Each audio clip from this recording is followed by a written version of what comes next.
It began with a light, soft, flickering, and impossibly warm, shining through the antique lantern shop across from the bookstore where I worked. Every evening, as I shelved new arrivals, I would catch a glimpse of her. She stood behind the glass, tending to a constellation of glowing lanterns that painted her in golden hues. I didn't know her name yet, but I knew how she moved, gentle, with deliberate grace, as though even her stillness had rhythm. Something about the way her fingers brushed the paper shades, or how she closed her eyes when lighting each wick, made her seem like she was part of another time. I fell in love before I ever heard her voice. And when I finally did, it didn't disappoint. I met her on a rainy Tuesday. She walked into the bookstore just before closing. Her coat was soaked, her hair clung to her face, and her eyes, God, her eyes were hollow that night. I offered her tea, not expecting her to say yes. She did. We sat in silence for a while, watching the storm wash the streets clean. Then she said, "Sometimes I think the sky cries when it remembers something it wishes it could forget."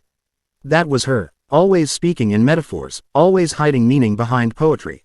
Her name was Elena. By the third time she visited, I started walking her home.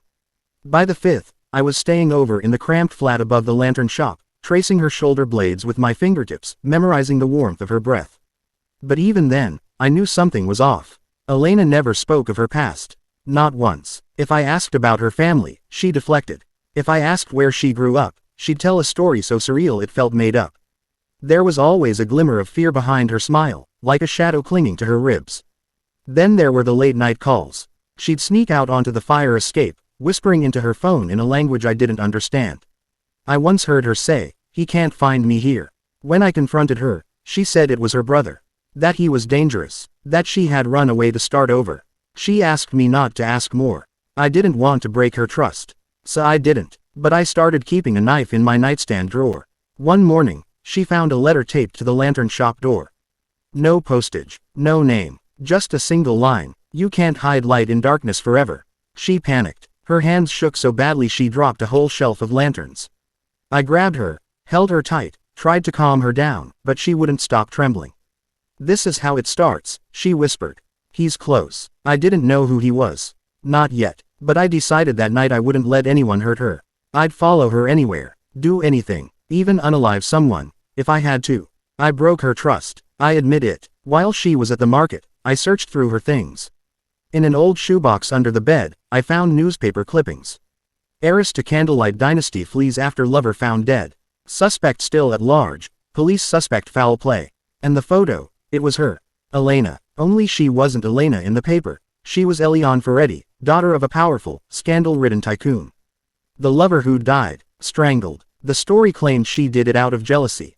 Another paper said she was being protected. Another called it a setup. My world tilted. I waited that night in silence, unsure of what to say. She must have sensed it. She broke down before I could speak. Said the man who died wasn't her lover, he was her fiancé. But he'd been abusing her for years. And her father. He arranged the engagement to settle debts.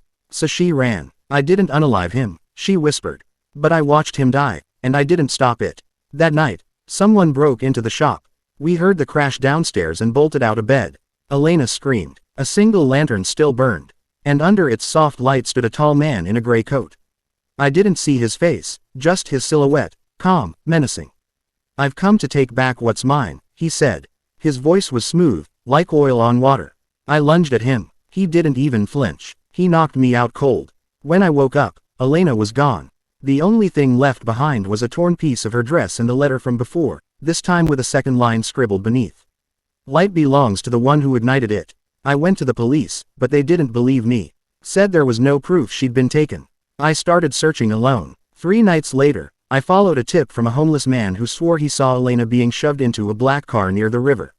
I traced it to an abandoned factory. There she was, tied to a chair, bruised and crying, but alive. Her father stood behind her. The man from the shop. The one who'd broken in. He wasn't just a father. He was the one who had unalived her fiancé after Eliane threatened to go public about his dirty business. Then he pinned it on her. Now he wanted to silence her for good. I didn't think. I just acted. Rushed him with a broken pipe I'd found outside. We fought. Blood, sweat, screams. Elena somehow freed herself, grabbed my dropped knife. But instead of stabbing him, she turned it on herself. "No more running," she said. "No more fear. If I die, he dies too, because he'll have no one left to control." She pressed the knife to her throat. And he screamed. Not in anger, but in desperation. I grabbed her just in time, pulling the blade away. But she was already bleeding. I held her in my arms as the police, finally called by a factory worker who'd heard the struggle, stormed in. Her father was arrested, but Elena didn't survive the night. She was buried beneath the cherry tree in the park where we shared our first kiss. Every year, I light a lantern and send it into the sky for her. She told me once that love was like flame, beautiful, fleeting, and dangerous if held too tightly. I still feel her warmth sometimes when the wind's just right. And I still believe she saved me, by showing me how to fight, how to burn for something real. Even if it meant turning to ash. If you think she did the right thing, let me know in the comments section.